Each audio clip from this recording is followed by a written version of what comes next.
White House trade advisor Peter Navarro says the tariff debate is distorted by misconceptions. In a Wall Street Journal op-ed, he writes that people think that tariffs will either instantly fix American industry or immediately crash the economy.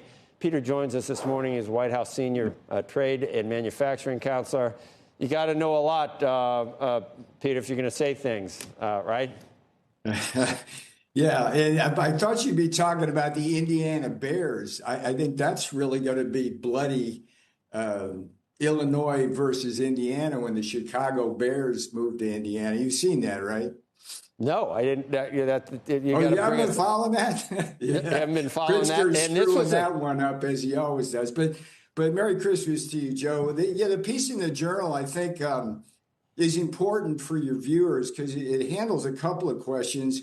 One of which you guys talk a lot about, and my favorite index that I love to look at, the ISM Manufacturing Index. I have a professional interest now because I am the trade and manufacturing guy. But what people need to understand is like they say they criticize our tariffs because we were going to bring manufacturing back, but it doesn't happen instantaneously. It took China like 24 years to take us apart.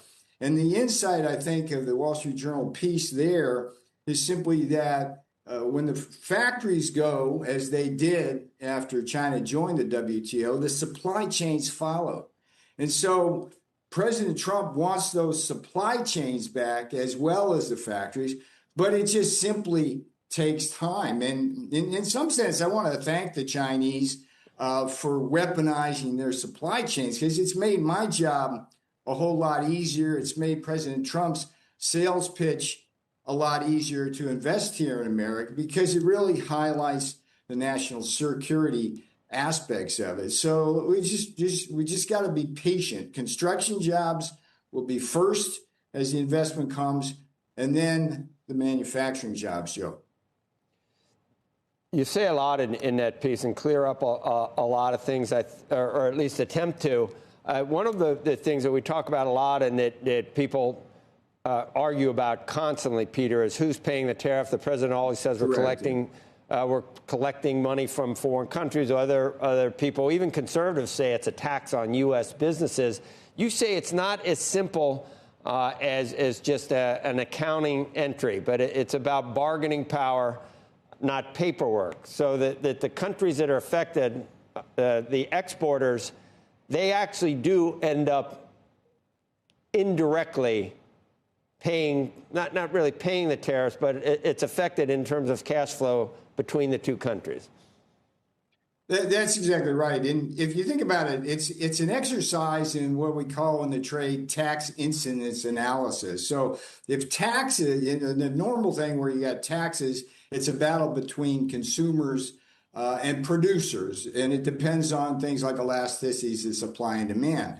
But with tariffs, they're not a tax because they introduce a third party into it, which is the foreign countries and the foreign producers. And if you think about it, the top 20 countries that we have these massive trade deficits with, they depend on our economy. They depend, for their prosperity, they depend on our economy. So history showed us clearly, Joe, in the first term when we put the 301 tariffs on China, China ate the tariffs. They ate the tariffs. And so people like get on Squawk and they're puzzled why. Well, we haven't seen the tariff inflation yet. Why? Well, it's simple. It's Occam's razor. The obvious solution here is that these countries have to sell into our market. It's a privilege to do so. And we charge them the tariff as their gateway, and they're paying it largely. And I think that there's a resistance among some conservative elements because they don't want to buy into that. There's a resistance, of course, on Wall Street because it's contrary to the narrative that offshoring is good, but it's working beautifully. It's working beautifully. We're not seeing any inflation from the tariffs. And as Fed Chairman Powell said, it's probably the only right thing he said all year, it's a transitory one-stop shop if we have any inflationary effects at all. So those are the two big things of the Wall Street Journal piece. I thank them for publishing it. I know it was hard for them to do it because it's not their narrative or ideology, but I think we're exactly right on this matter, Joe. Well, you're right, because their narrative, and it was in an op-ed that the Journal had either the same day, a couple of days before yours, I think, where it said, where are the manufacturing jobs that we were looking, because manufacturing jobs have actually come down since some of the tariffs were put in place. Your position is that you don't turn around an ocean liner, overnight. That it'll happen, but it takes time. Is that how you would address that? That's exactly right. And the importance of the Wall Street Journal piece is it describes kind of the sequence of things that need to happen. You can't just plop a factory down and not have your supply chains. And so as in this transition, we're going to depend on foreign imports for the factory, but eventually they come. And if you look at it, Joe, China joined the WTO in 2001. And that set off what has been this massive offshoring. And it's like the factories went, but as soon as the factories went in the Midwest, the supply chains follow. And that's what we got to get back. We can't just assemble stuff here. That doesn't work for national security reasons. That doesn't work for higher wages. So it's just a matter of time. And you're seeing, look, I want to take a little bit of a victory lap here. Yeah, I don't know if you remember, I was on with you April 7th. That was when everybody was all bent out of shape about tariffs. It was that low in the market. We were around 38,000 on the Dow. I said, hey, relax. Everything's fine. We're going to hit 50,000 on the Dow. And we're getting close to that. And it hasn't been a long time. But my concern now is Main Street. Wall Street's doing just fine. What we've got to do is really focus on Main Street and the inflation issue. And one of the things I'm working with the team at the White House is going area by area and figuring out the ways to reduce inflation through the biggies. It's the housing, it's the healthcare, it's the food, and so on. And so there's a lot of work going on at the White House, focused like a laser on that. The boss is down in Palm Beach working with the team. And we're going to have a great year in 2026. And the tariffs are going to be a big part of that because it's bringing all that investment in, Joe.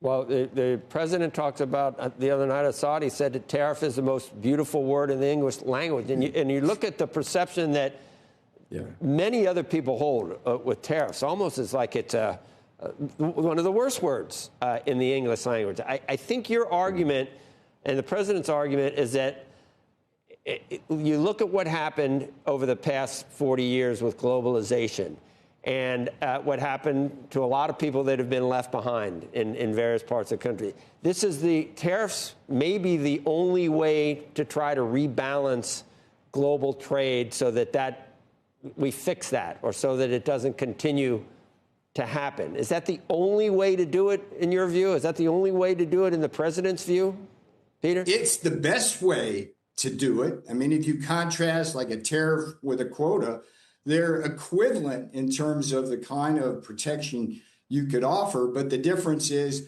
we get the revenue with the tariff, they get the revenue with a quota. So you don't want to go there. We don't want to do embargoes. I mean, tariffs are a beautiful thing. And the president, you have to understand, Joe, as I point out in the piece, it's like in some cases, it's a dial for leverage, right? So what did we get? We get these great trade deals. I mean, Jameson Greer, Howard Lutnick, Scott Bessent with China, they're doing just an amazing job on behalf of the boss, negotiating these sweeping trade deals that deal not just with tariffs, but non-tariff barriers, with things like, can we get rare earths from this particular country? And it's just the most amazing form of leverage, and the president's showing it. And you have to remember, Joe, when we were around the first term, I mean, it was like the hostility towards the Trump trade policy was palpable. Now there's general recognition is, hey, that worked pretty good, particularly with China. Hey, we didn't see any inflation. Hey, supply chains are coming back. Hey, there's national security issues why we need those Peter, supply chains back. So it's all good. What you hear is it's a tax on, when it comes down to it, it's a tax on U.S. companies. And when you tax something, you get less of it if you tax something. And Why is that? How would you dispute that or deflect that? These folks were sitting in their econ course and they were thinking about tax incidence with producers and consumers. As soon as you add that third party, the foreign countries that depend on our markets to sell, it becomes not a tax, but a form of leverage and a beautiful thing, because those countries, Joe, they want to be here. And so what their producers do is they reduce their prices and it filters through. And everything in the data tells us that's true. And I would maintain, this is why the Wall Street Journal piece is important, because I'm speaking directly to the people who make the counter argument most eloquently. And I mean, the Wall Street folks, which you talk with every day. It's like, no. It's just, Occam's razor tells you exactly that I'm right on this. President Trump is right on this because of what we're observing.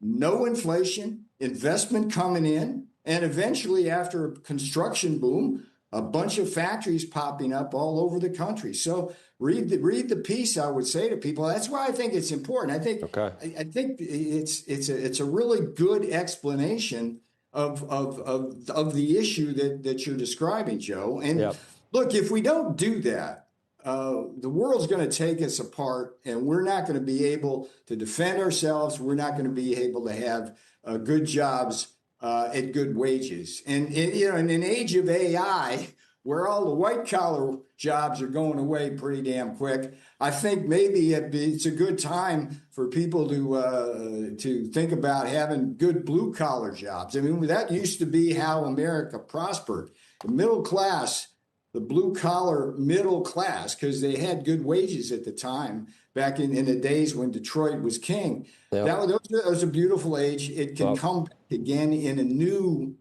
package with all this good technology and productivity. So we're going to know a lot, Peter, and by the end of next year, and it's coming, we're going to know a lot about how this went. It wouldn't be the first time that the consensus or the conventional wisdom. Give tariffs a chance, because they're working. All right. Thank you, Peter.